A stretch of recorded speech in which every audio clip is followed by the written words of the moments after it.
서울의 심장을 꿰뚫는 듯한 초고층 빌딩의 최상층 아우라, 그룹의 회장실은 숨막히는 정적에 잠겨 있었다. 통유리창 너머로는 거대한 도시의 파노라마가 한 폭의 그림처럼 펼쳐져 있었지만 강민준 회장의 눈에는 그 어떤 감흥도 담겨 있지 않았다. 그의 시선은 책상 위에 놓인 두꺼운 결제, 서류 더미에 고정되어 있었으나 그의 정신은 이미 그곳을 떠나 있었다. 성공 부명예, 세상 모든 이가 갈망하는 것을 손에 쥔 그였지만 그의 마음은 언제나 공허했다. 그는 모든 관계가 철저한 계산 아래 이루어지는 세계에 진절머리가 났다. 그의 이름 앞에 붙는 회장이라는 직함이 아니라 인간 강민준 그 자체를 봐주는 사람을 만나는 것은 불가능에 가까운 일처럼 느껴졌다. 사람들은 그에게서 돈과 권력을 보았고 여자들은 그의 배경을 사랑했다. 진정한 교감이나 따뜻한 감정은 사치스러운 환상에 불과했다. 그런 생각을 하던 중 책상 위에 인터폰이 조용히 울렸다. 회장님 할머님께서 전화하셨습니다. 비서의 차분한 목소리가 스피커를 통해 흘러나왔다. 민주는 짧게 한숨을 내쉬었다. 그의 유일한 혈육이자 그가 진심으로 존경하는 할머니였지만 최근 그녀의 전화는 언제나 같은 주제로 귀결되었다. 그는 소화기를 들었다. 할머니, 저 민준입니다. 평안하신지요? 그의 목소리는 언제나처럼 정중하고 부드러웠다. 내 걱정은 말고 내 걱정이나 하거라. 나이가 벌써 30을 훌쩍 넘었는데 언제까지 그렇게 일만 파고들 셈이냐. 이 할미는 네가 좋은 짝 만나서 가정을 꾸리는 걸 봐야 눈을 감지. 할머니의 목소리에는 애정과 안타까움이 짙게 배어 있었다. 민주는 이미 수십 번은 들었을 레퍼토리에 쓴웃음을 지으며 창밖으로 시선을 돌렸다. 할머니 아직은 때가 아닌 것 같습니다. 회사 일도 바쁘고 아직 마음의 준비가. 그의 변명은 언제나 똑같았다. 하지만 이번에는 할머니도 쉽게 물러서지 않았다. 변명은 그만하거라. 내가 이미 괜찮은 집안의 아가씨들로 몇 군데 선을 잡아두었다. 이번 주말부터 무조건 나가보도록 해. 이건 내 명령이다. 할머니의 단호한 음성에 민주는 더 이상 거절할 명분을 찾지 못했. 전화를 끄는 민주는 한동안 의자에 깊숙이 몸을 묻은 채 생각에 잠겼다. 또다시 반복될 가식적인 만남, 그의 재산 목록을 읊으며 눈을 반짝일 여자들을 떠올리니 벌써부터 피로감이 몰려왔다. 그때 그의 머릿속에 기발하면서도 위험한 생각이 스쳐 지나갔다. 만약 그가 아우라 그룹의 회장 강민준이 아니라면, 만약 그가 그저 평범하고 가진 것 없는 남자라면 사람들은 그를 어떻게 대할까? 그 생각은 꼬리에 꼬리를 물고 구체적인 계획으로 발전했다. 그는 할머니의 성화에 못 이겨 맞선에 나가되 자신의 신분을 철저히 숨기기로 결심했다. 비싼 명품 수트 대신 낡고 저렴한 옷을 입고 고급 세단 대신 지하철을 이용하며 대기업 회장이 아닌 작은 중소기업에 다니는 가난한 월급쟁이 행세를 하기로 한 것이다. 이것은 어쩌면 진정한 사랑을 찾기 위한 마지막 시험일지도 몰랐다. 주말이 되자 민주는 계획을 실행에 옮겼다. 그는 옷장 가장 깊숙한 곳에서 몇 년 동안 입지 않아 먼지가 쌓인 낡은 셔츠와 빛바랜 청바지를 꺼내 입었다. 수백만 원짜리 시계 대신 저렴한 전자시계를 찾고 머리는 일부러 아무렇게나 헝클어뜨렸다. 거울에 비친 자신의 모습은 너무나도 낯설었지만 동시에 묘한 해방감을 안겨주었다. 그는 비서에게 자신의 모든 공식 일정을 취소하라고 지시하고 홀로 집을 나섰다. 첫 번째 맞선 장소는 강남의 한 고급스러운 카페였다. 약속 시간보다 조금 일찍 도착한 그는 일부러 창가 구석 자리에 앉아 상대를 기다렸다. 잠시 후 약속된 여자가 카페 안으로 들어섰다. 머리부터 발끝까지 명품으로 치장한 그녀는 누가 봐도 부유한 집안의 딸이었다. 그녀는 자리에 앉자마자 민준의 행색을 위아래로 훑어보며 노골적으로 경멸의 빛을 띄었다. 강민준 씨 맞으시죠? 사진이랑은 좀 다르시네요. 그녀의 목소리는 얼음장처럼 차가웠다. 민준은 태연하게 웃으며 대답했다. 사진은 원래 실물보다 잘 나오는 법이죠. 만나서 반갑습니다. 김유진 씨. 그는 최대한 어수룩하고 순박한 표정을 지어 보였다. 유진은 그런 그를 보며 콧방귀를 뀌더니 곧바로 본론으로 들어갔다. 듣자 하니 작은 회사에 다니신다고요. 연봉은 어느 정도나 되시는지 여쭤봐도 될까요? 그녀의 질문은 직설적이고 무례했다. 민주는 속으로 차오르는 불쾌감을 억누르며 미리 준비해둔 대답을 꺼냈다. 그냥 박봉입니다. 먹고 살기 빠듯할 정도죠. 아직 모아둔 돈도 별로 없고요. 그의 대답에 유진의 표정은 더욱 굳어졌다. 그녀는 마치 오물이라도 보는 듯한 눈빛으로 그를 쳐다보며 말했다. 차는 있으세요? 지분자가이신지 질문은 계속해서 그의 경제적인 능력에만 초점이 맞춰져 있었다. 민주는 씁쓸함을 감추며 대답했다.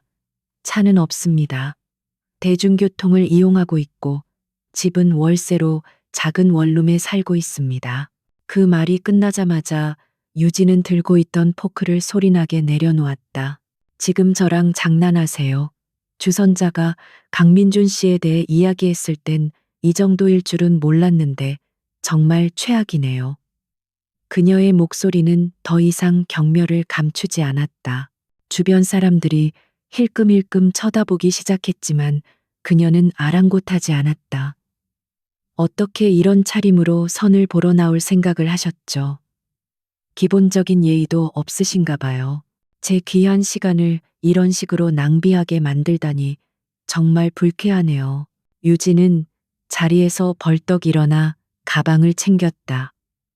그녀는 마지막으로 민준에게 독서를 퍼부었다. 당신 같은 남자랑은 1분 1초도 더 같이 있고 싶지 않아요. 다시는 이런 자리에 나오지 마세요. 다른 여자들 시간 낭비시키지 말고. 그녀는 그렇게 말하고는 높은 구두 소리를 또각거리며 카페를 나가버렸다. 카페 안의 모든 시선이 순식간에 민준에게로 쏠렸다. 사람들의 동정 어린 시선과 수군거림 속에서 민준은 홀로 남겨졌다. 그는 잠시 동안 아무 말 없이 식어버린 커피잔만 내려다보았다. 보통 사람이라면 극심한 모멸감과 수치심에 얼굴을 들지 못했을 상황이었다. 하지만 그의 마음속에서는 이상하게도 분노나 슬픔 대신 차가운 확신이 자리 잡기 시작했다. 그의 가설이 완벽하게 증명된 순간이었다. 그는 천천히 자리에서 일어났다. 주변의 시선 따위는 더 이상 중요하지 않았다. 오히려 이 냉혹한 현실이 그의 결심을 더욱 굳건하게 만들어 주었다. 그는 계산대로 가서 커피값을 지불하고 밖으로 나왔다. 화려한 강남의 거리 위로 차가운 밤 공기가 내려앉고 있었다. 민주는 주머니에 손을 찔러 넣은 채 어둠 속으로 천천히 걸어갔다. 그의 눈빛은 그 어느 때보다도 차갑고 단단하게 빛나고 있었다. 이것은 시작에 불과했다. 첫 번째 맞선에서의 굴욕적인 경험은 강민준의 마음에 분노나 상처 대신 기묘한 확신을 남겼다. 그의 가설, 즉 돈과 지위라는 껍데기를 벗겨냈을 때 세상이 얼마나 냉혹하게 변하는지에 대한 가설은 완벽하게 입증되었다. 그는 자신이 구축한 아우라 그룹이라는 거대한 성이 없었다면 자신 역시 세상의 경멸과 무시를 온몸으로 받아내야 하는 나약한 개인에 불과하다는 사실을 새삼 깨달았다. 이것은 씁쓸하지만 반드시 필요한 깨달음이었다. 다음 며칠 동안 민주는 할머니의 성화에 못 이겨 두 번의 맞선을 더 치러야 했다. 그의 변장극은 계속되었다. 두 번째 상대는 소셜미디어에 중독된 여자였다. 그녀는 민준이 앉자마자 그의 낡은 옷차림과 저렴한 시계를 노골적으로 사진 찍으려 했고, 대화 내내 자신의 팔로워 수와 최근에 다녀온 해외 여행에 대해서만 떠들어댔다. 그녀에게 민준은 그저 배경 소품에 불과했다. 그녀는 민준의 직업이 사진 찍을 만한 가치가 전혀 없다고 평가하며 그의 삶이 얼마나 단조롭고 지루할지에 대해 동정심 없이 이야기했다. 민주는 그저 묵묵히 그녀의 말을 들어주었다. 그녀는 결국 당신과 함께 있는 시간은 내 피드에 올릴 만한 콘텐츠가 전혀 생산되지 않네요.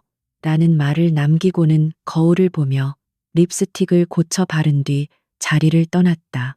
민주는 그녀가 남기고 간 거의 손대지 않은 비싼 케이크를 묵묵히 바라보았다. 세 번째 만남은 더욱 최악이었다. 상대는 자신을 현실주의자라고 소개한 금융회사 직원이었다. 그녀는 소개팅 자리를 마치 면접장처럼 만들었다.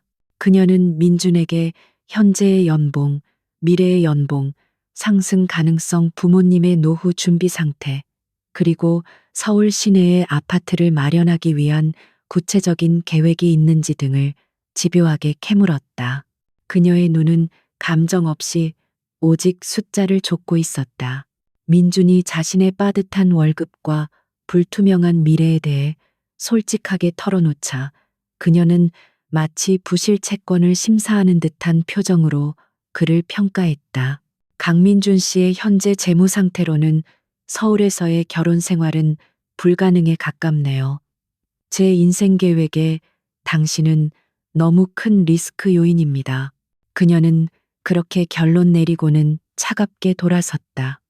연속된 만남은 민준의 감정을 무디게 만들었다. 그는 더 이상 모멸감을 느끼지도 실망하지도 않았다. 네 번째 맞선이 약속된 날, 창밖에서는 아침부터 추적추적 비가 내리고 있었다. 궂은 날씨는 그의 침울한 기분을 더욱 가라앉게 만들었다. 그는 약속 장소인 허름한 카페의 창가에 앉아 빗줄기가 거리를 때리는 모습을 무심하게 바라보았다. 더 이상 어떤 기대도 호기심도 남아있지 않았다. 그저 이 지긋지긋한 연극을 빨리 끝내고 싶다는 생각뿐이었다. 약속 시간이 30분, 그리고 일 시간이 지나도록 상대는 나타나지 않았다.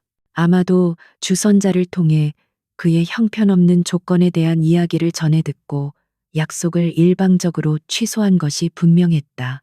민주는 오히려 잘 됐다고 생각하며 쓴웃음을 지었다. 그는 자리에서 일어나 카페를 나섰다. 빗줄기는 어느새 장대비로 변해 있었다. 우산을 미처 챙기지 못한 그는 처마 밑에 잠시 서서 거세게 쏟아지는 비를 바라보았다. 도시 전체가 회색빛 장막에 갇힌 듯 보였다. 그때였다. 그의 시선이 버스 정류장 근처에서 비를 피하지 못해 허둥대는 한 여자에게 멈췄다. 그녀는 자신의 몸이 흠뻑 젖는 것은 아랑곳하지 않고 품에 꼭 껴안은 커다란 화판 가방을 지키기 위해 안간힘을 쓰고 있었다. 그녀의 손에 들려있던 스케치북이 거센 바람에 날아가 빗물 웅덩이에 떨어지자 그녀는 거의 울상이 된 얼굴로 황급히 그것을 주워들었다. 그 절박하고 안쓰러운 모습이 민준의 마음에 알 수 없는 파장을 일으켰다. 그녀의 모습에서 그는 이전에 맞선 상대들에게서는 결코 찾아볼 수 없었던 무언가를 보았다. 그것은 자신의 꿈과 일을 소중히 여기는 사람의 진실된 모습이었다. 돈이나 명예가 아닌 자신의 열정이 담긴 결과물을 지키려는 그 순수한 몸짓이 그의 굳게 닫혀있던 마음의 문을 두드렸다. 그는 더 이상 망설이지 않았다. 민주는 바로 옆 편의점으로 달려가 가장 저렴한 비닐우산 하나를 샀다. 그리고는 망설임 없이 빗속을 뚫고 그녀에게로 걸어갔다. 그는 아무 말 없이 그녀의 머리 위로 조용히 우산을 펼쳐주었다. 갑작스러운 온기에 놀란 여자가 천천히 고개를 들었다. 빗물에 젖어 흐트러진 머리카락 사이로 드러난 그녀의 얼굴은 지쳐 보였지만 유난히 크고 맑은 눈망울은 그 어떤 보석보다도 영롱하게 빛나고 있었다. 이거 사용하세요. 민준이 나지막이 말했다. 그의 갑작스러운 친절에 여자는 잠시 당황한 듯 그를 바라보았다. 그녀의 눈에는 경계심과 고마움이 뒤섞여 있었다. 하지만 그럼 아저씨는 비를 다 맞으시잖아요. 그녀의 목소리는 작고 떨렸지만 그 안에는 자신보다 상대를 먼저 걱정하는 따뜻함이 담겨 있었다. 민주는 그 순간 가슴 한구석이 뻐근해지는 것을 느꼈다. 저는 괜찮습니다. 어차피 바로 근처에 갈 곳이 있어서요. 그는 그렇게 거짓말을 하고는 그녀의 손에 우산 손잡이를 쥐어주었다. 그녀의 작고 차가운 손이 그의 손등에 스치는 순간 예상치 못한 작은 전류가 흐르는 듯했다. 그는 서둘러 손을 떼고는 뒤돌아섰다. 더 이상 그 자리에 있다가는 자신의 정체가 탄로날지도 모른다는 막연한 불안감이 들었기 때문이다. 그는 쏟아지는 비를 온몸으로 맞으며 다시 어둠 속으로 걸어 들어갔다. 셔츠가 몸에 달라붙고 머리카락에서 빗물이 뚝뚝 떨어졌지만 이상하게도 조금도 춥지 않았다. 오히려 가슴 속에서는 이름 모를 온기가 샘솟고 있었다.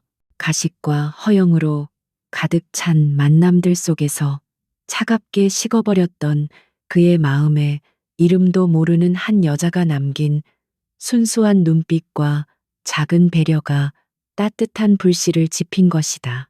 그는 그녀의 얼굴을 다시 떠올려 보려 애썼지만 기억나는 것은 오직 자신을 올려다보던 그 맑고 깊은 눈동자뿐이었다. 며칠 후 강민주는 더 이상 무의미한 맞선의 시간을 낭비하고 싶지 않다고 마음먹었다. 그는 할머니에게 전화를 걸어 이 모든 것을 그만두겠다고 선언하려던 참이었다. 하지만 그가 전화기를 들기 직전 모르는 번호로 전화가 걸려왔다. 받자마자 수화기 너머에서는 다급하고 거의 울먹이는 듯한 중년 여성의 목소리가 들려왔다. 바로 할머니가 고용한 결혼정보 회사의 커플 매니저였다. 강민준 고객님, 정말 죄송합니다. 하지만 제발 이번 한 번만 더 만나보시면 안 될까요? 사모님께서 이번에도 성사가 안 되면 저희 회사를 가만두지 않겠다고 하셔서요. 그녀의 목소리는 절박함 그 자체였다. 민주는 관자놀이를 지그시 누르며 한숨을 내쉬었다. 할머니의 압박이 얼마나 거셌을지 눈에 선했다. 그는 차갑게 거절하려 했지만 매니저의 애원이 계속되었다. 원래 오늘 만나기로 했던 분이 갑자기 집안에 급한 일이 생겨서 약속을 취소하는 바람에 제가 정말 어렵게 다른 분을 구했습니다. 오늘 저녁에 잠깐이라도 시간을 내주실 수 없을까요? 민주는 단호하게 끊어버리려 했지만 어렵게 구한 다른 분이라는 말이 왠지 모르게 그의 마음을 붙잡았다. 어쩌면 이것이 정말 마지막일지도 모른다는 생각에 그는 마지못해 승낙했다. 알겠습니다. 대신 이번이 정말 마지막입니다. 약속 장소는 이전과는 확연히 달랐다. 화려한 강남의 레스토랑이나 고급 카페가 아닌 대학가 근처의 작고 허름한 분식집이었다. 매니저가 급하게 잡은 장소임이 틀림없었다. 떡볶이와 튀김 냄새가 정겹게 풍기는 가게 안으로 들어서며 민주는 헛웃음을 지었다. 그의 인생에서 이런 장소에 와 본 것이 얼마만인지 기억조차 나지 않았다. 그는 구석진 자리에 앉아 창밖을 바라보며 상대를 기다렸다. 잠시 후 가게 문이 열리며 한 여자가 조심스럽게 안으로 들어섰다. 그녀는 약속 상대가 맞는지 확인하려는 듯 주위를 두리번거렸다. 수수한 면 티셔츠에 청바지, 그리고 낡은 에코백, 화장기 거의 없는 얼굴이었지만 피곤함 속에서도 반짝이는 눈동자는 유난히 맑아 보였다. 민주는 그녀를 보는 순간 숨을 멈췄다. 며칠 전 쏟아지는 비 속에서 자신의 꿈이 담긴 화판을 지키려 애쓰던 바로 그 여자, 그에게 우산을 받았던 여자였다. 그녀의 이름은 한서연이었다. 그녀 역시 민준을 알아보고는 놀란 듯 눈을 동그랗게 떴다. 혹시 며칠 전에 저에게 우산을 빌려주셨던 분 아니세요? 서연의 목소리에는 반가움과 놀라움이 섞여 있었다. 민주는 당황스러움을 감추고 애써 태연한 척 고개를 끄덕였다. 세상이 참 좁네요. 여기서 이렇게 다시 뵙게 될 줄은 몰랐습니다. 그는 자신의 심장이 예상보다 훨씬 더 크게 뛰고 있음을 느꼈다. 그들은 어색하게 마주 앉아 떡볶이를 주문했다. 이전에 맞선 상대들과는 시작부터 분위기가 완전히 달랐다. 서연은 그의 옷차림이나 시계 따위에는 전혀 신경 쓰지 않는 듯했다. 대신 그녀는 진심으로 궁금하다는 표정으로 그에게 물었다. 그날 비를 많이 맞으셨을 텐데 괜찮으셨어요? 계속 마음에 걸렸어요. 그녀의 순수한 걱정에 민주는 얼어붙었던 마음 한 구석이 녹아내리는 듯한 기분을 느꼈다. 괜찮았습니다. 덕분에 그림은 무사했나요? 그가 되묻자 서연의 얼굴에 환한 미소가 번졌다. 네, 정말 감사했어요. 그때 그 그림이 이번 공모전에 내려던 거라 정말 중요했거든요. 그녀는 자신의 꿈에 대해 이야기할 때면 얼굴 전체가 생기로 가득 찼다. 그녀는 자신이 프리랜서 일러스트레이터이며 아직은 무명이지만 언젠가 자신만의 그림책을 내는 것이 꿈이라고 했다. 민주는 처음으로 자신의 가짜 신분에 대해 이야기하면서도 즐거움을 느꼈다. 그는 작은 무역회사에 다니는 평범한 회사원이며 매일 상사에게 시달리고 박봉에 허덕이지만 퇴근 후 소소한 행복을 즐기는 사람으로 자신을 소개했다. 놀랍게도 서연은 그의 이야기를 진지하게 들어주었다. 그녀는 그의 고충에 공감해 주었고 그의 작은 기쁨에 함께 미소 지어 주었다. 그녀는 연봉이 얼마예요라거나 집은 있으세요? 같은 질문은 단 한 번도 하지 않았다. 대신 그녀는 그에게 어떤 일을 할 때 가장 즐거우세요? 또는 주말에는 보통 뭘 하면서 시간을 보내세요? 와 같은 질문을 던졌다. 그녀는 강민준이라는 사람의 배경이 아니라 그의 내면을 궁금해하고 있었다. 민준은 수십 년 만에 처음으로 누군가와 진정한 대화를 나누고 있다는 느낌을 받았다. 서연은 자신의 어려운 환경에 대해서도 솔직하게 털어놓았다. 아픈 동생의 병원비를 대기 위해 그림 그리는 일 외에도 여러 가지 아르바이트를 하고 있으며 하루하루가 고단하지만 꿈이 있기에 버틸 수 있다고 말했다. 그녀의 이야기에는 조금의 자기 연민이나 불평도 섞여 있지 않았다. 오히려 꿋꿋하고 당당한 그녀의 모습은 민준에게 깊은 감명을 주었다. 그는 자신이 가진 모든 것이 얼마나 과분한 것이었는지를 새삼 깨달았다. 시간 가는 줄 모르고 대화는 계속되었다. 그들은 어린 시절의 추억, 좋아하는 영화, 그리고 미래에 대한 막연한 꿈에 대해 이야기했다. 소박한 떡볶이와 어묵 국물은 그 어떤 최고급 레스토랑의 코스 요리보다도 맛있게 느껴졌다. 민주는 서연과 함께 있는 시간이 편안하고 따뜻했다. 그는 더 이상 아우라 그룹의 회장도 가난한 회사원을 연기하는 배우도 아니었다. 그는 그저 한서연이라는 여자에게 온전히 빠져든 한 남자일 뿐이었다. 가게를 나설 때쯤 두 사람은 이미 오래전부터 알고 지낸 친구처럼 가까워져 있었다. 서연은 헤어지기 아쉬운 듯 머뭇거리다가 수줍게 말했다. 오늘 정말 즐거웠어요. 괜찮으시다면 다음에 또 뵐 수 있을까요? 그녀의 조심스러운 제안에 민준의 심장은 다시 한번 세차게 요동쳤다. 그는 환하게 웃으며 대답했다.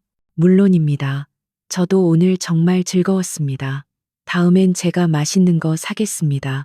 그들은 다음 만남을 약속하고 각자의 길로 헤어졌다. 민주는 지하철역으로 향하는 그녀의 뒷모습을 한참 동안 바라보았다. 그의 가슴 속에서는 오랫동안 잊고 있던 설렘이라는 감정이 파도처럼 밀려왔다. 그는 비로소 자신이 그토록 찾아 헤매던 것을 발견했음을 직감했다. 돈이나 지위가 아닌 자신의 본 모습을 그대로 바라봐 줄 수 있는 사람, 상처와 거짓으로 가득한 그의 세계에 한 줄기 빛처럼 나타난 여자 한서연이었다. 한서연과의 운명적인 만남 이후 강민준의 잿빛 같던 일상에는 서서히 색채가 스며들기 시작했다. 그는 아우라 그룹의 회장이라는 무거운 갑옷을 벗어던지고 오직 그녀 앞에서만 존재하는 가난한 회사원 강민준이 되는 시간을 설레는 마음으로 기다렸다. 그들의 두 번째 데이트는 서울 숲의 한적한 산책길에서 이루어졌다. 비싼 레스토랑의 예약도 화려한 선물도 없었다. 그들은 편의점에서 산 캔커피를 하나씩 들고 나란히 걸으며 소소한 이야기를 나누었다. 서연은 자신의 그림에 대해 이야기했다. 길가의 작은 들꽃에서, 낡은 골목길의 햇살에서, 그리고 사람들의 소박한 표정에서 영감을 얻는다고 했다. 그녀의 이야기는 민준이 지금껏 살아온 효율과 결과, 중심의 세계와는 전혀 다른 것이었다. 그는 서연을 통해 자신이 무심코 지나쳤던 세상의 아름다움을 새롭게 발견하고 있었다. 그녀의 맑은 눈동자에 비친 세상은 모든 것이 따뜻하고 의미 있는 것처럼 보였다. 반면 민주는 자신의 평범한 삶에 대한 이야기를 꾸며내야 했다. 그는 잊지도 않은 김 부장의 잔소리와 지루한 서류 작업, 그리고 빠듯한 월급날에 대한 이야기를 실감나게 늘어놓았다. 거짓말을 하면 할수록 그의 마음 한구석에는 죄책감이 쌓여갔지만 자신의 이야기에 진심으로 귀 기울여주고 때로는 안타까워하며 공감해주는 서연의 모습에 그는 이 위험한 연극을 멈출 수가 없었다. 그녀가 보여주는 순수한 신뢰가 그에게는 너무나도 달콤한 독과 같았다. 그들의 데이트는 언제나 소박했다. 그들은 광장시장에 북적이는 인파 속에서 뜨거운 호떡을 나눠 먹으며 웃었고 헌책방 구석에 쭈그려 앉아 낡은 그림책을 함께 들여다보기도 했다. 민주는 서연이 아주 작은 것에도 진심으로 기뻐하고 감사할 줄 아는 사람이라는 것을 알게 되었다. 수십만 원짜리 명품 가방보다 그가 길거리에서 뽑기로 뽑아준 1,000원짜리 인형을 받고 더 환하게 웃는 그녀였다. 그런 그녀의 모습은 민준의 마음을 더욱 깊이 사로잡았다. 그는 서연의 어려운 형편에 대해서도 더 자세히 알게 되었다. 그녀는 아픈 동생의 수술비를 마련하기 위해 밤낮으로 아르바이트를 하고 있었고 월세가 밀릴 때도 여러 번 있었다고 했다. 하지만 그녀는 자신의 처지를 비관하거나 누구를 원망하지 않았다. 오히려 언젠가 자신의 그림으로 성공해서 가족들을 행복하게 해주고 싶다는 단단한 꿈을 이야기했다. 그녀의 강인함과 긍정적인 태도는 민준에게 깊은 존경심을 불러일으켰다. 어느 날 저녁 서연을 그녀의 집 앞 낡은 버스 정류장에 바래다 주고 돌아오는 길이었다. 민준은 멀어지는 버스를 한참 동안 바라보다가 모퉁이를 돌아 대기하고 있던 자신의 검은색 세단에 올라탔다. 운전석에 앉아있던 김비서는 아무 말 없이 부드럽게 차를 출발시켰다. 방금 전까지 떡볶이 냄새가 배어있던 낡은 셔츠를 입은 남자에서 순식간에 대한민국 경제를 움직이는 아우라 그룹의 회장으로 돌아오는 순간이었다. 차가 한강의 화려한 야경을 가로지르며 그의 펜트하우스로 향하는 동안 민주는 극심한 괴리감에 휩싸였다. 그는 창밖으로 보이는 수많은 불빛들을 보며 생각에 잠겼다. 저 불빛 중 하나가 서연이 사는 작은 옥탑방의 불빛일 터였다. 그는 손가락 하나만 까딱하면 그녀의 모든 빚을 갚아주고 최고의 병원에서 동생을 치료받게 할 수 있었다. 하지만 지금의 그는 그녀에게 그저 가난한 회사원일 뿐 아무런 도움도 줄 수 없는 무력한 존재였다. 이 거짓말이 그를 올가매는 족쇄처럼 느껴졌다. 서연에 대한 감정이 깊어질수록 그의 죄책감과 두려움 또한 눈덩이처럼 불어났다. 만약 그녀가 모든 진실을 알게 된다면 자신을 경멸하고 증오하게 될까? 그를 믿었던 만큼 더 큰 배신감을 느끼고 상처받을 것이 분명했다. 그는 서연의 그 맑은 눈동자가 자신을 향한 실망과 경멸로 가득 차는 것을 상상하는 것만으로도 숨이 막힐 것 같았다. 그럼에도 그는 그녀와의 만남을 포기할 수 없었다. 서연과 함께 있는 시간만이 그가 온전히 살아있음을 느끼게 해주는 유일한 순간이었기 때문이다. 어느 주말 그들은 서연이 자주 영감을 얻는다는 오래된 동네로 스케치 여행을 떠났다. 민주는 그녀가 낡은 담벼락에 핀 담쟁이 덩굴을 세심하게 관찰하고 골목길에서 뛰어노는 아이들의 모습을 빠르게 화폭에 담는 모습을 넋을 잃고 바라보았다. 그때 서연이 무언가에 집중하다 발을 헛디뎌 넘어질 뻔했다. 민주는 본능적으로 그녀의 허리를 감싸 안아 넘어지지 않게 붙잡았다. 순간 두 사람 사이의 거리가 급격히 가까워졌고 놀란 서연의 숨결이 그의 뺨에 와 닿았다. 그의 품에 안긴 서연의 얼굴이 붉게 물들었고 민준 역시 세차게 뛰는 심장을 주체할 수 없었다. 어색한 정적이 흘렀고 그는 조심스럽게 그녀를 바로 세워주었다. 그날 이후 그들 사이에는 미묘한 감정의 기류가 흐르기 시작했다. 그들은 여전히 친구처럼 편안했지만 서로를 바라보는 눈빛에는 이전과는 다른 깊이가 담겨 있었다. 민주는 더 이상 이 감정을 숨길 수 없음을 깨달았다. 그는 서연을 사랑하게 되었다. 그러나 그의 사랑은 거대한 거짓 위에 세워진 사상누각과도 같았다. 진실을 고백하는 순간 모든 것이 무너져 내릴지도 모른다는 공포가 그의 발목을 붙잡았다. 그는 모든 것을 잃을 각오를 하고 진실을 말해야 할지, 아니면 이 불안한 행복을 조금이라도 더 유지하기 위해 침묵해야 할지, 깊은 고뇌의 늪에 빠져들었다. 강민준이 달콤한 고뇌에 빠져 있는 동안 그의 그림자 뒤에서는 차갑고 예리한 시선이 그를 향해 있었다. 아우라 그룹의 영원한 라이벌 태성 그룹의 박진우 전무. 그는 오래전부터 강민준을 무너뜨릴 기회만을 호시탐탐 노리고 있었다. 박진우에게 강민준은 단순히 경쟁자가 아니었다. 그는 자신의 열등감을 자극하고 언제나 한 발 앞서 나가는 증오의 대상이었다. 그는 강민준의 완벽한 삶의 균열을 일으킬 그 어떤 약점이라도 찾아내려 혈안이 되어 있었다. 기회는 생각보다 빨리 찾아왔다. 박진우는 우연히 자신의 부하 직원이 찍어온 사진 한 장을 보게 되었다. 사진 속에는 허름한 차림의 강민준이 낡은 분식집 앞에서 한 여자와 다정하게 웃고 있는 모습이 담겨 있었다.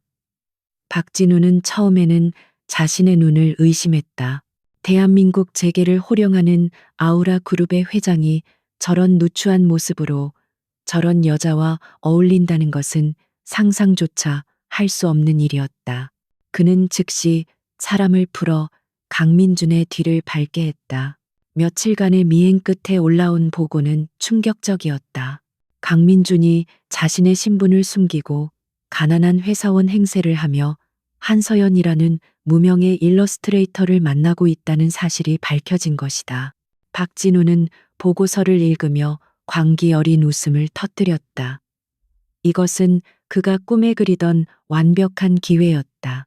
그는 강민준의 위선을 만천하에 드러내고 그가 소중히 여기는 듯 보이는 저 순진한 여자를 이용해 그를 나락으로 떨어뜨릴 잔인한 계획을 세우기 시작했다.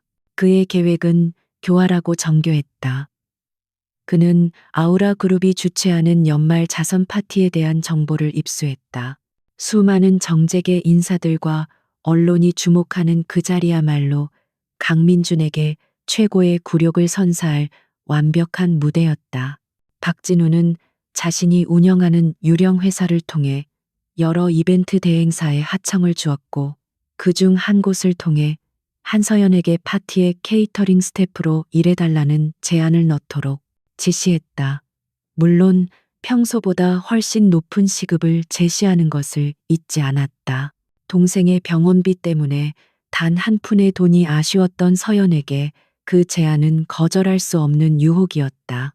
그녀는 그것이 자신을 기다리는 잔인한 덫이라는 사실을 꿈에도 모른 채 제안을 덥석 수락했다. 그녀는 민준에게 주말에 큰 행사 아르바이트가 잡혀서 만나기 어려울 것 같다고 미안한 목소리로 전했고, 민준은 그녀의 고단한 삶을 안타까워하며 아쉬운 마음을 달랬다. 그는 그녀가 향하는 곳이 바로 자신이 주최하는 파티라는 사실을 상상조차 하지 못했다. 파티 당일 서울의 최고급 호텔 연회장은 대한민국의 상류층 인사들로 가득 찼다. 화려한 샹들리에 아래 값비싼 드레스와 턱시도를 차려입은 사람들이 샴페인 잔을 부딪히며 가식적인 미소를 나누고 있었다. 서연은 깔끔한 유니폼을 입고 음식과 음료가 담긴 쟁반을 든 채 그들 사이를 바쁘게 오갔다.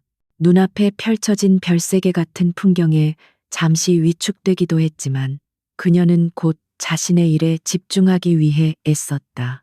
그녀의 눈에 비친 사람들의 세상은 자신이 민준과 함께 거닐던 소박한 세상과는 너무나도 달랐다. 문득 그의 생각이 났다. 지금쯤 그는 좁은 원룸에서 컵라면으로 저녁을 때우고 있을까? 아니면 피곤에 지쳐 잠들어 있을까? 그녀는 어서 이 일이 끝나고 그에게 달려가고 싶은 마음이 간절했다.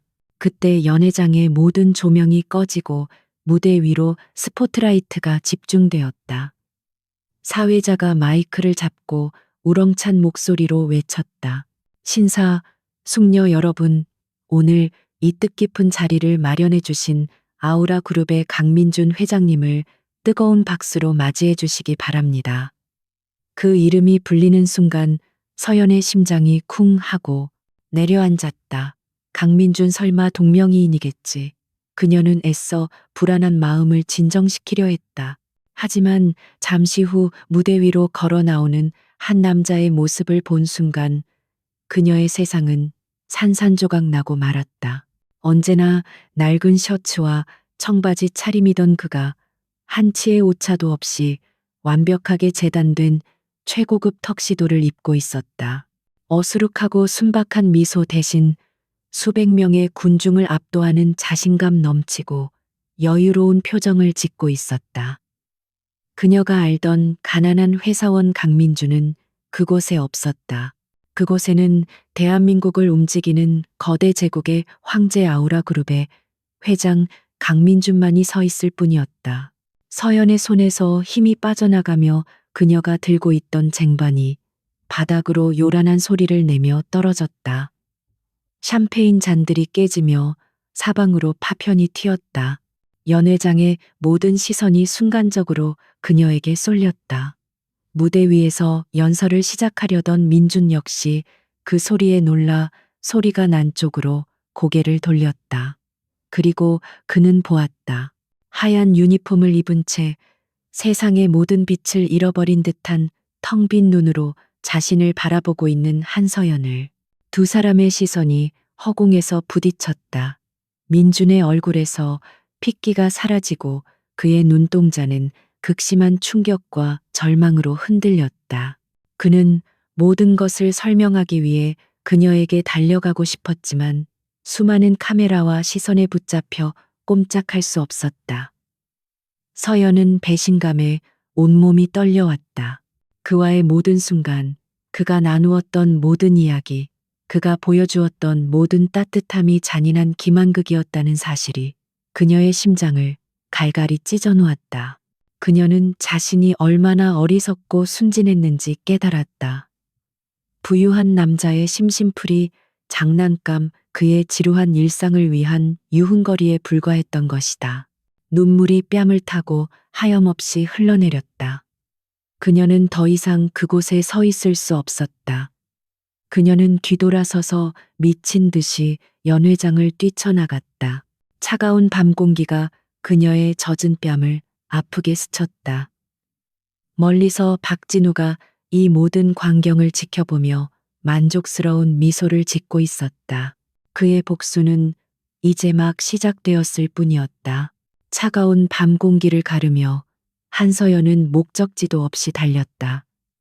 방금 전까지 화려하게 빛나던 호텔 연회장은 이제 그녀의 삶을 산산조각 낸 잔인한 무대처럼 느껴졌다.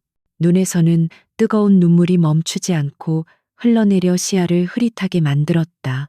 그녀의 귓가에는 강민준 회장이라는 사회자의 우렁찬 목소리와 그를 향해 터져나오던 사람들의 박수갈채가 악몽처럼 맴돌았다. 모든 것이 거짓이었다. 그와의 모든 순간이 머릿속에서 조각난 필름처럼 스쳐 지나갔다. 낡은 분식집에서 떡볶이를 나눠 먹던 소박한 저녁, 서울 숲을 나란히 걷던 따뜻한 오후 헌책방 구석에서 함께 웃음 짓던 시간들. 그 모든 것이 한낱 연극에 불과했다는 사실이 그녀의 심장을 예리한 칼날처럼 파고들었다. 그의 다정한 눈빛, 그녀의 이야기에 귀 기울여주던 진지한 표정, 그 모든 것이 계산된 연기였다고 생각하니 숨을 쉴 수 없을 만큼의 배신감이 몰려왔다. 그녀는 자신이 얼마나 어리석었는지, 얼마나 쉽게 사람을 믿어버렸는지 자책했다. 그는 처음부터 그녀를 속일 작정이었던 것이다. 가난하고 순진한 여자를 상대로 부유한 남자가 벌인 악취매적인 장난. 그녀는 그의 지루한 일상을 달래주기 위한 일시적인 유흥거리에 불과했다. 부끄러움과 굴욕감이 그녀의 온몸에 퍼져나갔고 그녀는 다락방으로 이어지는 가파른 계단을 비틀거리며 올라갔다. 문이 열리고 익숙한 그녀의 작은 공간이 눈에 들어왔다. 그림 도구들과 미완성된 캔버스들이 널려 있는 그녀의 꿈과 희망이 담긴 이 공간이 오늘따라 유난히 초라하고 미스보라시해 보였다. 그녀는 힘없이 바닥에 주저앉아 무릎에 얼굴을 묻고 소리내어 울기 시작했다. 그녀의 서러운 울음소리가 텅 빈 방 안을 가득 메웠다. 그녀는 그와 관련된 모든 것을 지워버리기로 결심했다. 그녀는 휴대폰을 들어 그의 번호를 망설임 없이 차단했고 그와 나눴던 모든 메시지를 삭제했다. 책상 한쪽에 놓여있던 그가 뽑기 기계에서 뽑아주었던 작은 인형을 집어들어 쓰레기통에 던져버렸다. 한편 파티장에서 강민주는 생애 최악의 시간을 보내고 있었다. 서연이 뛰쳐나간 후 그는 간신히 이성을 붙잡고 예정된 연설을 기계처럼 마쳤다. 그의 머릿속은 온통 서연에 대한 걱정과 자신에 대한 혐오로 가득 차 있었다. 행사가 끝나자마자 그는 김비서에게 뒤처리를 맡기고 미친 듯이 호텔을 빠져나왔다. 그는 차를 몰아 서연의 동네로 향했다. 그녀의 집으로 향하는 골목길에 차를 세운 그는 한참 동안 불이 켜진 옥탑방 창문만 하염없이 바라보았다. 그는 수십 번이나 차에서 내려 그녀에게 달려가고 싶었지만 발이 떨어지지 않았다. 지금 이 순간 무슨 말을 할 수 있단 말인가. 모든 것이 거짓말이었다고, 당신을 속였다고 어떻게 설명할 수 있을까. 그의 모든 변명은 그녀에게 더 큰 상처만 줄 것이 분명했다. 그는 결국 차마 그녀 앞에 나설 용기를 내지 못하고 무거운 마음으로 발길을 돌려야 했다. 그의 거대한 펜트하우스는 그 어느 때보다도 차갑고 텅 비어 보였다. 화려한 가구들과 값비싼 예술품들은 그의 공허한 마음을 채워주지 못했다. 다음 날부터 민준의 처절한 노력이 시작되었다. 그는 수십 통의 문자를 보내고 음성 메시지를 남겼다. 그의 메시지에는 변명과 후회, 그리고 간절한 사과가 담겨 있었다. 하지만 서연은 그 어떤 것에도 답하지 않았다. 그는 그녀가 자주 가던 공원 헌책방, 그리고 그들이 함께 갔던 분식집을 찾아가 하염없이 그녀를 기다렸지만 그녀의 그림자조차 볼 수 없었다. 그녀는 마치 그의 세상에서 완벽하게 증발해버린 것 같았다. 일에 집중할 수 없었다. 중요한 회의 시간에도 그의 정신은 온통 다른 곳에 가 있었다. 보고서를 읽어도 눈에 들어오지 않았고 임원들의 보고는 귓가를 스쳐 지나갈 뿐이었다. 그의 이런 모습은 단 한 번도 본 적이 없었던 김 비서의 눈에 포착되었다. 언제나 강철처럼 단단하고 냉철했던 회장님이 사랑이라는 감정 앞에서 속수무책으로 무너져 내리는 모습을 김 비서는 안타까운 마음으로 지켜볼 수밖에 없었다. 어느 날 저녁 며칠째 제대로 잠도 자지 못해 헬쑥해진 민준이 텅 빈 회장실에서 홀로 술을 마시고 있을 때였다. 김 비서가 조용히 그의 앞에 다가와 섰다. 회장님 이만 퇴근하셔야 합니다. 민주는 초점 없는 눈으로 그를 올려다보며 자조적인 미소를 지었다. 김 비서, 내가 모든 걸 망친 것 같아. 내 어리석은 장난이 한 사람의 인생을 짓밟아 버렸어. 그의 목소리는 깊은 절망감에 잠겨 있었다. 김 비서는 잠시 침묵하다가 단호한 어조로 입을 열었다. 회장님, 지금 회장님께서 보내시는 문자나 사과는 그분에게는 그저 또 다른 기만으로 들릴 뿐일 겁니다. 부유한 남자가 자신의 죄책감을 덜기 위해 하는 값싼 동정으로밖에 보이지 않을 겁니다. 그의 직언은 민준의 가슴을 찔렀다. 그럼 내가 어떻게 해야 하나? 민준이 거의 애원하듯 물었다. 말로 하는 사과는 이제 의미가 없습니다. 행동으로 보여주셔야 합니다. 김 비서의 눈빛은 진지했다. 그 어떤 보상도 바라지 않는 진실된 행동 말입니다. 그분이 회장님의 존재조차 모르게 그분의 삶이 더 이상 상처받지 않도록 뒤에서 묵묵히 지켜주고 보호해주는 것. 지금 회장님께서 하실 수 있는 유일한 속죄의 방법은 그것뿐입니다. 김 비서의 말은 민준의 혼란스러운 머릿속을 날카롭게 파고들었다. 민준은 오랫동안 김 비서의 말을 곱씹었다. 그는 자신이 얼마나 오만했는지 깨달았다.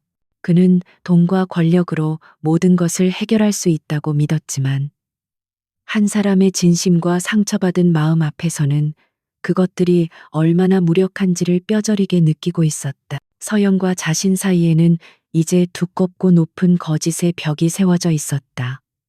그리고 그 벽을 허물 수 있는 방법은 오직 하나, 그녀의 세상 밖에서 그녀를 위해 헌신하는 것뿐이었다. 그것이 얼마나 고통스럽고 외로운 길이 될지 알 수 없었지만 그는 기꺼이 그 길을 걷기로 결심했다. 강민준이 속죄의 길을 걷기로 결심하고 보이지 않는 곳에서 한서연의 삶을 지키려 애쓰는 동안 그의 가장 큰 적은 어둠 속에서 칼을 갈고 있었다. 태성그룹의 박진우 전무는 아우라 그룹 자선 파티에서 벌어진 소동의 전말을 보고받고 만족스러운 미소를 감추지 못했다. 강민준이 그 여자 때문에 완전히 무너졌다는 사실, 그리고 회사의 중요한 업무조차 제대로 돌보지 못하고 있다는 첩보가 그의 귀에 들어왔을 때 그는 드디어 때가 왔음을 직감했다. 강민준 내놈의 아킬레스건은 바로 그 계집이었구나. 박진우는 자신의 집무실에서 서울의 야경을 내려다보며 와인잔을 흔들었다. 그의 눈빛은 사냥감을 눈앞에 둔 포식자처럼 번뜩였다. 그는 강민준의 감정적인 혼란이 아우라 그룹 전체를 흔들 절호의 기회라고 판단했다. 그는 오랫동안 준비해온 아우라 그룹의 핵심 계열사인 아우라 이노베이션에 대한 적대적 인수합병 계획을 즉시 실행에 옮기기로 결심했다. 박진우의 공격은 치밀하고 신속했다. 그는 해외에 설립해둔 여러 유령 회사를 통해 비밀리에 아우라 이노베이션의 주식을 대량으로 사들였다. 동시에 그는 언론계에 퍼져 있는 자신의 인맥을 이용해 아우라 이노베이션의 미래가 불투명하다는 식의 부정적인 기사들을 퍼뜨리기 시작했다. 시장은 즉각적으로 반응했다. 개미 투자자들의 불안 심리가 증폭되면서 주가는 곤두박질치기 시작했고 박진우는 더욱 싼 값에 주식을 쓸어 담을 수 있었다. 하지만 박진우의 진짜 목표는 단순히 회사를 빼앗는 것이 아니었다. 그는 강민준을 사회적으로 그리고 인간적으로 완전히 매장시키고 싶었다. 그러기 위해서는 더 확실한 미끼가 필요했다. 그리고 그 미끼는 바로 한서연이었다. 그는 사람을 시켜 한서연의 뒷조사를 계속했고 그녀의 남동생이 심장병을 앓고 있으며 수술비가 없어 애태우고 있다는 사실을 알아냈다. 박진우의 입가에 비열한 미소가 걸렸다. 그는 즉시 자신이 뒤에서 관리하는 악덕 사채업자에게 연락을 취했다. 그의 지시는 간단했다. 한서연의 가족에게 접근해 천사의 얼굴을 하고 아주 친절하게 그리고 절대 거절할 수 없는 조건으로 돈을 빌려줘. 단 계약서에는 눈에 띄지 않는 독소 조항을 반드시 포함시켜라. 그 독소 조항은 단 한 번이라도 이자를 연체할 경우 원금의 몇 배에 달하는 위약금을 물어야 하며 모든 법적 권리를 포기한다는 내용을 담고 있었다. 그것은 구원이 아니라 파멸로 향하는 덫이었다. 며칠 후 병원비 걱정에 잠 못 이루던 서연의 어머니에게 한 통의 전화가 걸려왔다. 자신을 희망나눔 금융의 상담사라고 소개한 남자는 마치 모든 것을 알고 있다는 듯 아들의 수술비 문제로 걱정이 많으시냐며 다정하게 말을 건넸다. 그는 은행보다 훨씬 낮은 이자에 아무런 담보도 없이 필요한 금액 전액을 대출해 주겠다고 제안했다.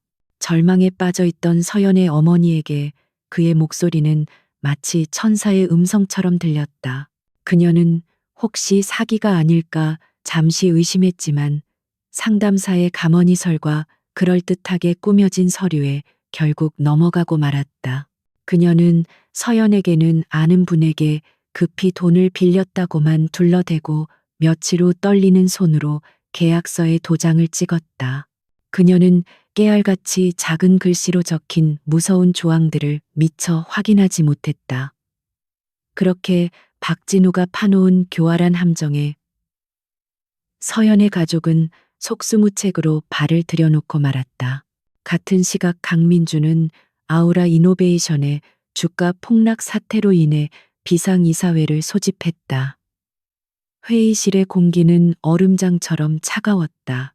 임원들은 창백한 얼굴로 대책 마련에 분주했지만 뾰족한 수가 보이지 않았다. 강민주는 서연의 일로 며칠간 폐인처럼 지냈던 자신의 모습을 자책했다. 자신의 개인적인 감정 때문에 회사를 위기에 빠뜨렸다는 죄책감이 그의 어깨를 무겁게 짓눌렀다. 그는 억지로 마음을 다잡고 냉철한 경영인의 모습으로 돌아오려 애썼다. 그는 즉시 정보팀에 이번 주식 매집 세력의 배후를 추적하라고 지시했다. 하지만 상대는 너무나도 교묘하게 여러 개의 유령 회사를 거치며 자금 세탁을 하고 있어 배후를 밝혀내는 데는 상당한 시간이 걸릴 것으로 보였다.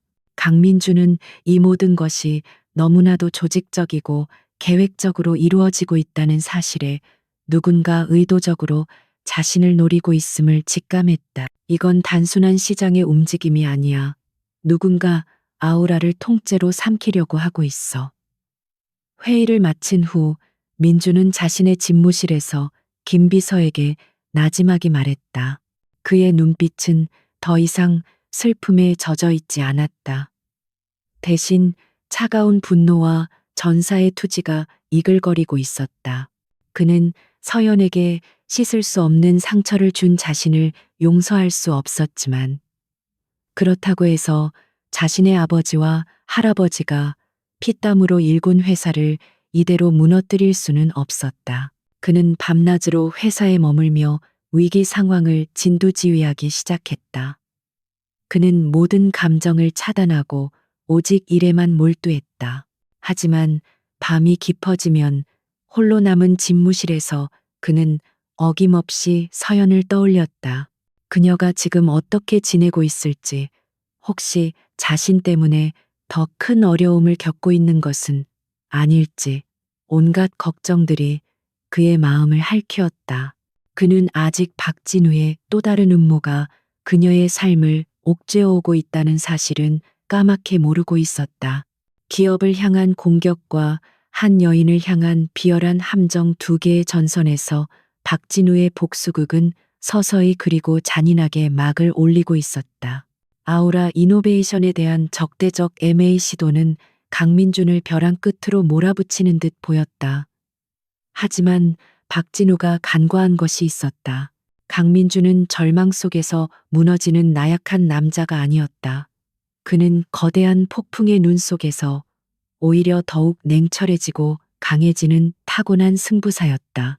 죄책감과 슬픔은 그의 내면 가장 깊은 곳으로 가라앉았고, 그 자리에는 강철 같은 분노와 반드시 지켜내야 한다는 처절한 의지만이 남았다. 그는 밤낮으로 회사 전략기획실에서 살다시피 하며 적의 실체를 파고들었다. 수많은 유령 회사를 거쳐 들어온 자금의 흐름을 역추적하는 것은 거대한 미로를 헤매는 것과 같았다. 하지만 마침내 며칠간의 밤샘 작업 끝에 민준의 정보팀은 결정적인 단서를 찾아냈다. 자금의 최종 출처 중 하나가 태성그룹의 비자금 계좌와 연결되어 있다는 증거였다. 그리고 그 과정에서 예상치 못한 이름이 함께 발견되었다. 희망 나눔 금융. 그것은 박진우가 한서연의 가족에게 덫을 놓기 위해 이용한 악덕 사채 회사의 이름이었다. 태성그룹의 비자금이 그 회사로도 흘러들어간 정황이 포착된 것이다. 그 순간 민준의 머릿속에서 모든 퍼즐 조각이 맞춰졌다. 이것은 단순한 기업 사냥이 아니었다. 박진우는 회사를 공격하는 동시에 서연을 인질로 삼아 자신의 숨통을 끊어놓으려는 것이었다. 그의 비열하고 잔인한 계획의 전모를 깨닫는 순간 민준의 눈빛은 차가운 분노로 얼어붙었다. 그는 즉시 김 비서를 불렀다. 지금부터 이건 단순한 경영권 방어 전쟁이 아니야. 전면전이다. 그의 목소리는 낮고 조용했지만 그 안에는 화산처럼 들끓는 분노가 담겨 있었다. 자네는 내가 가장 신뢰하는 보안팀을 소집해. 회사와는 전혀 별개의 라인으로 움직여야 해. 그들의 임무는 희망 나눔 금융이라는 회사의 모든 것을 파헤치는 거야. 불법적인 계약서 협박 증거, 그리고 박진우와의 연결고리까지, 먼지 하나까지 전부 털어내. 그의 지시는 명확하고 신속했다. 기업을 향한 공격에는 기업의 방식으로, 그리고 서연을 향한 비열한 공격에는 그보다 더 철저하고 압도적인 방식으로 대응하기로 결심한 것이다. 그는 두 개의 전선을 동시에 지휘하기 시작했다. 낮에는 아우라 그룹의 회장으로서 M&A 방어 전략을 진두지휘했고, 밤에는 보이지 않는 그림자 속에서 서연을 지키기 위한 비밀 작전을 개시했다. 회사에서는 그의 카리스마가 빛을 발했다. 그는 불안에 떠는 임원들을 독려하며 침착하게 상황을 분석했다. 그는 즉시 우호 지분 확보를 위해 국내외 연기금과 주요 주주들을 직접 만나 설득 작업에 나섰다. 동시에 그는 대대적인 자사주 매입을 통해 주가를 안정시키고 경영권을 방어하기 위한 실탄을 확보했다. 또한 홍보팀을 총동원하여 아우라 이노베이션의 미래 비전과 기술력을 알리는 대대적인 언론 플레이를 시작하며 시장의 신뢰를 회복하기 위해 총력을 기울였다. 한편 그의 비밀 보안팀은 어둠 속에서 조용하고 신속하게 움직였다. 그들은 사채 회사 주변에 잠복하며 채무자들을 상대로 한 협박과 폭언을 녹취했고 전직 직원을 매수하여 내부 장부와 불법 계약서 사본을 입수했다. 그리고 마침내 박진우가 사채 회사 사장과 비밀리에 만나는 장면을 고성능 망원 렌즈로 촬영하는 데 성공했다. 박진우의 목을 잴 증거들이 하나둘씩 민준의 손안에 모여들고 있었다. 그 과정에서 그는 서연의 가족이 처한 끔찍한 상황을 보고받아야 했다. 사채업자들은 매일같이 서연의 어머니에게 전화를 걸어 압박하기 시작했고 이자가 단 하루 연체되었다는 핑계로 원금의 몇 배에 달하는 위약금을 요구하고 있었다. 보고서를 읽는 민준의 손이 분노로 떨렸다. 그는 당장이라도 달려가 그들을 모조리 쓸어버리고 싶었지만 더 확실한 승리를 위해 감정을 억눌렀다. 그는 보안팀을 통해 서연의 집 주변에 24시간 감시 인력을 배치하여 그녀와 그녀의 가족에게 물리적인 위협이 가해지지 않도록 철저히 보호했다. 서연은 자신의 삶 주변에 보이지 않는 거대한 보호막이 쳐지고 있다는 사실을 전혀 알지 못했다. 그녀는 그저 매일같이 걸려오는 빚독촉 전화에 시달리는 어머니를 보며 고통스러워하고 더 많은 아르바이트를 구하기 위해 발버둥 칠 뿐이었다. 박진우는 자신의 계획이 순조롭게 진행되고 있다고 착각하며 축배를 들고 있었다. 아우라 그룹의 주가는 여전히 불안정했고 강민준이 필사적으로 방어하고 있었지만 승기는 자신에게 있다고 믿었다.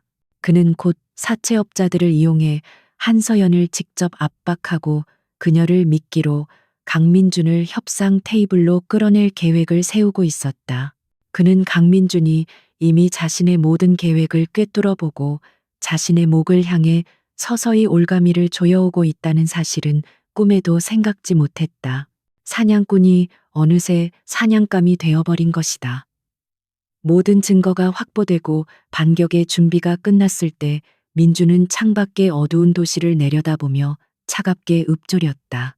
박진우, 내가 벌인 더러운 게임은 이제 끝났어. 지금부터는 내 차례다. 결전의 날이 밝았다. 아우라 이노베이션의 경영권을 결정지을 임시 주주총회장에는 시작 전부터 팽팽한 긴장감이 감돌았다. 강민준의 경영 능력을 문제 삼으며 박진우 측이 소집한 이 회의는 사실상 아우라 그룹의 운명을 건 전쟁터나 다름없었다. 수많은 기자들의 카메라 플래시가 터지는 가운데 주주들은 굳은 표정으로 속속들이 회의장으로 들어섰다. 강민준은 단상 가장 앞자리에 미동도 없이 앉아 눈을 감고 있었다. 그의 모습은 폭풍 전야의 고요함 그 자체였다. 잠시 후 회의장 문이 열리고 박진우가 승리를 확신하는 오만한 미소를 지으며 등장했다. 그는 보란듯이 강민준의 바로 맞은편 자리에 앉아 여유롭게 다리를 꼬았다. 그는 이미 충분한 우호 지분을 확보했다고 믿고 있었고 오늘 이 자리에서 강민준이 무너져 내리는 모습을 모든 사람 앞에서 즐길 작정이었다. 그의 눈에는 경쟁자에 대한 경멸과 승리자에 대한 확신이 가득했다. 회의가 시작되고 박진우가 먼저 단상에 올랐다. 그는 유창한 언변으로 최근 아우라 이노베이션의 주가 하락과 경영 불안을 지적하며 이 모든 것이 강민준 회장의 독단적이고 무능한 경영 때문이라고 주장했다.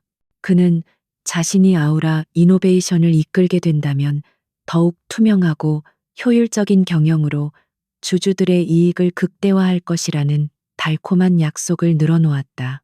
회의장의 분위기는 술렁이기 시작했고 일부 주주들은 그의 말에 동조하는 듯 고개를 끄덕였다. 박진우의 연설이 끝나고 마침내 강민준의 차례가 되었다. 그는 천천히 단상으로 걸어나갔다. 그의 침착하고 냉정한 모습에 회의장의 소음이 순식간에 잦아들었다. 그는 마이크 앞에 서서 잠시 동안 회의장을 가득 메운 사람들을 둘러보았다. 그리고 그의 시선은 박진우에게 멎었다. 그의 입가에 희미하고 차가운 미소가 떠올랐다. 반격의 시작이었다. 박진우 전무님의 탁월한 연설에 깊은 감명을 받았습니다. 그의 차분한 목소리가 회의장에 울려 퍼졌다. 하지만 그 연설에는 몇 가지 중요한 사실이 빠져 있습니다. 그 말이 끝나자마자 그의 뒤에 있던 거대한 스크린에 복잡한 자금 흐름도가 나타났다. 최근 저희 회사의 주가를 인위적으로 폭락시키고 주식을 매집한 세력은 보시는 바와 같이 수십 개의 유령 회사를 거쳐 태성그룹의 비자금 계좌로 연결됩니다. 회의장은 충격으로 술렁였다. 박진우의 얼굴에서 미소가 사라지고 당혹감이 스쳐 지나갔다. 민주는 멈추지 않았다. 그는 자신이 확보한 해외 연기금과 국내 기관들의 지지 선언서를 차례로 공개하며 이미 경영권 방어에 필요한 절대적인 우호 지분을 확보했음을 증명해 보였다. 박진우가 승리를 위해 끌어모았던 지분은 그의 상대가 되지 못했다. 전세는 순식간에 역전되었다. 하지만 이것은 시작에 불과했다. 경영권을 완벽하게 방어한 민주는 공격의 방향을 틀었다. 기업의 경영권 분쟁은 있을 수 있는 일입니다. 하지만 비열한 방식으로 무고한 사람을 위협하며 목적을 달성하려는 것은 경영인이 아니라 범죄자가 할 짓입니다. 그의 목소리는 얼음처럼 차가워졌다. 스크린의 화면이 바뀌었다. 그곳에는 박진우가 악덕 사채업자와 은밀하게 만나는 고화질 사진이 여러 장행시 주살했다. 박진우의 얼굴은 백지장처럼 하얗게 질렸다. 저건 조작된 사진이야. 음모다. 그가 미친 듯이 소리쳤지만 그의 외침은 이어지는 증거들 앞에 힘없이 묻혔다. 스크린에는 희망 나눔 금융의 불법 대출 계약서가 확대되어 나타났고 서연의 어머니를 협박하는 사채업자의 목소리가 담긴 녹취 파일이 회의장 전체에 울려 퍼졌다. 태성그룹의 비자금이 사채회사로 흘러 들어간 계좌 내역까지 공개되자 상황은 완전히 끝이 났다. 회의장은 아수라장이 되었다. 주주들의 분노 섞인 고함과 기자들의 질문 세례가 폭발했다. 박진우는 모든 것을 잃었다는 표정으로 자리에 주저앉았다. 바로 그때 회의장 뒷문이 열리며 검찰 수사관들이 들이닥쳤다. 민준이 미리 제보해 둔 것이었다. 수사관들은 망연자실한 박진우에게 다가가 차가운 목소리로 체포영장을 제시했다. 비열한 복수극은 가장 화려한 무대 위에서 가장 처참한 방식으로 막을 내렸다.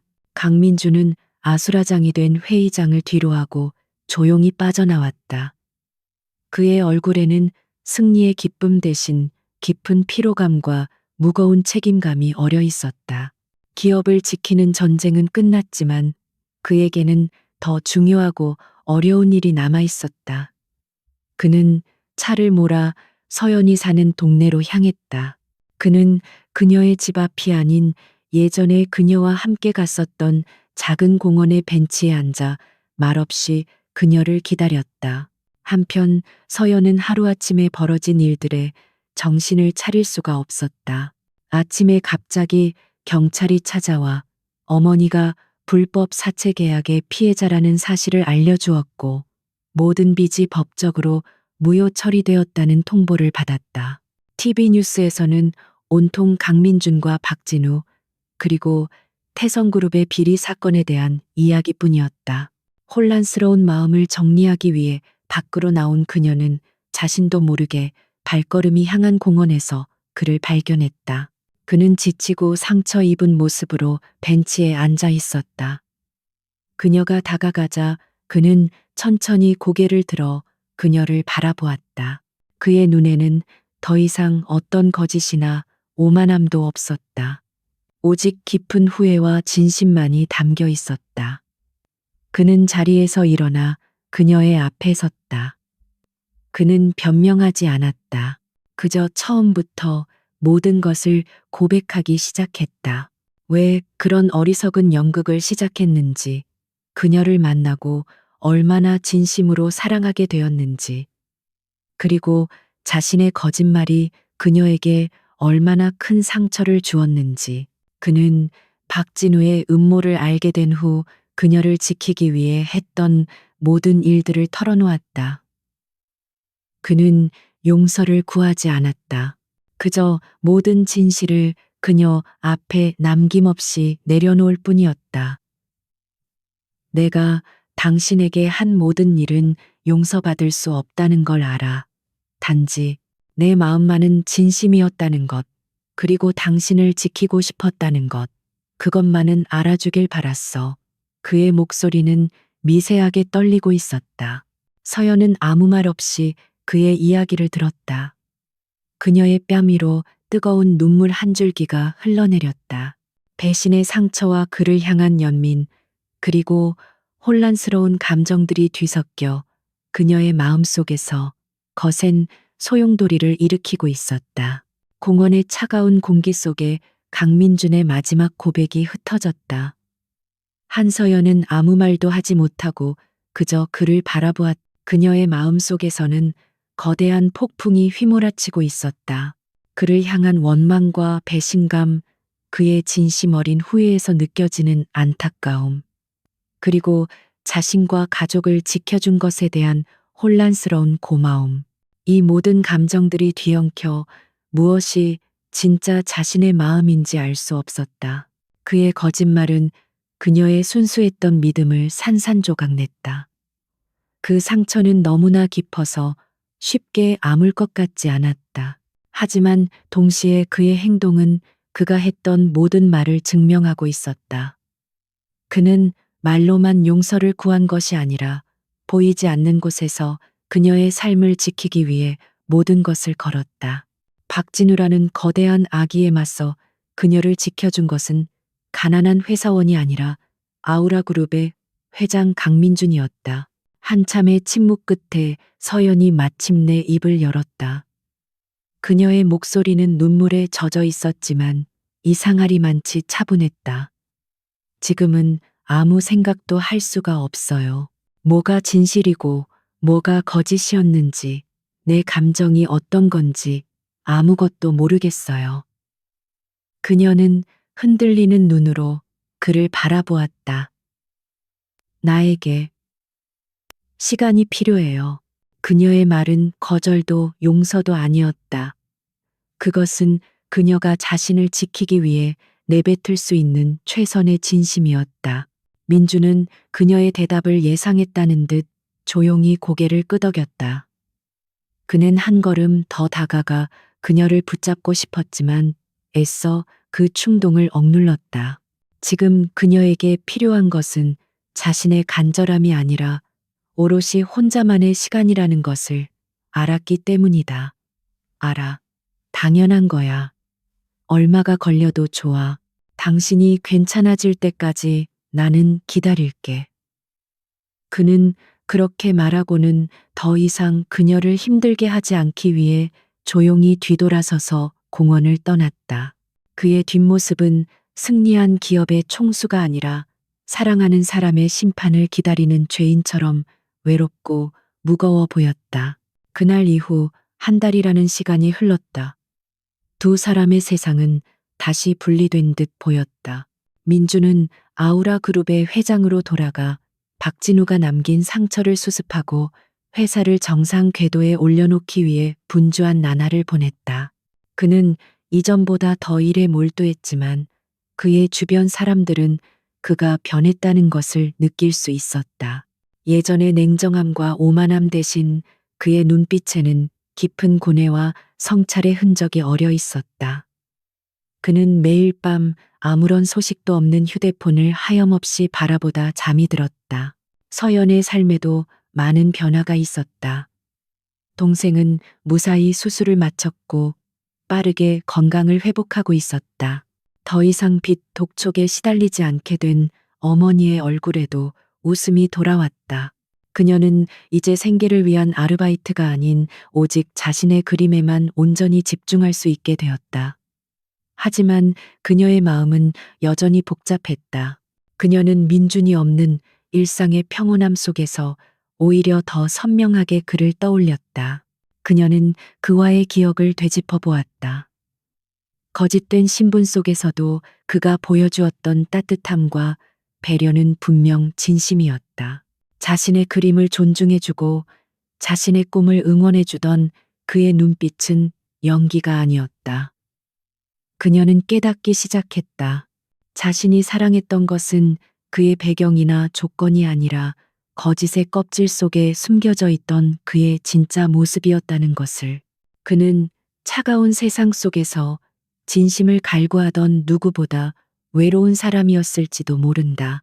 어느 날 오후 서연은 자신의 작업실에서 빈 캔버스를 앞에 두고 깊은 생각에 잠겼다. 그리고는 조심스럽게 붓을 들었다. 그녀는 그림을 그리기 시작했다. 장대비가 쏟아지는 회색빛 도시의 버스 정류장. 한 남자가 자신의 몸이 젖는 것은 아랑곳하지 않고 한 여자에게 낡은 비닐우산을 씌워주는 모습을. 그들의 첫 만남, 그 어떤 거짓도 섞이지 않았던 순수한 호의의 순간을 그녀는 화폭에 담았다.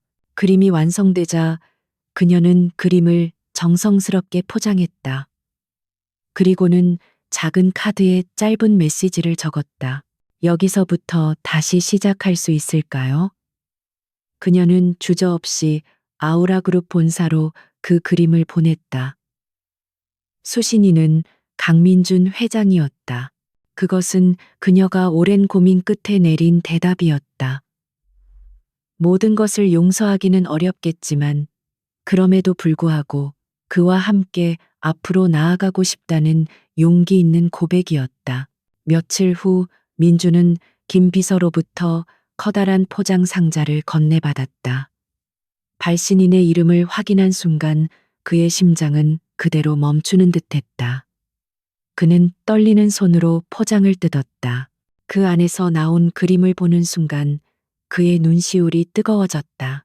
그가 모든 것을 잃었다고 생각했던 절망의 날 한 줄기 빛이 되어주었던 바로 그 순간이 캔버스 위에 영원처럼 박제되어 있었다. 그림과 함께 들어있는 작은 카드를 읽었을 때 그는 마침내 참았던 눈물을 흘렸다. 그는 즉시 차를 몰아 그녀에게로 향했다. 그가 도착한 곳은 그녀의 옥탑방 작업실이었다. 문을 두드리자 서연이 조금은 긴장한 하지만 담담한 표정으로 그를 맞았다. 두 사람은 한참 동안 아무 말 없이 서로를 바라보았다. 민준이 먼저 입을 열었다. 그의 목소리는 벅찬 감동으로 잠겨 있었다. 몇 번이고 다시 시작할 수 있어. 당신만 괜찮다면. 그들은 더 이상 많은 말을 하지 않았다. 그들의 관계는 이제 막 걸음마를 뗀 아기처럼 서툴고 조심스러웠지만 그 기반은 세상 그 무엇보다 단단한 진실 위에 놓여 있었다. 1년 후 서울의 한 작은 갤러리에서 한서연 작가의 첫 개인전이 열렸다. 갤러리는 그녀의 따뜻하고 희망적인 그림을 보러 온 사람들로 가득했다. 그녀의 그림 중 가장 중앙에는 어느 비 오는 날이라는 제목의 그림이 걸려 있었다. 인파 속에서 한 남자가 다른 사람들의 시선을 피해 조용히 그 그림을 바라보며 흐뭇한 미소를 짓고 있었다. 그는 더 이상 가난한 회사원 행세를 할 필요도 거대한 그룹의 회장이라는 갑옷을 입을 필요도 없었다.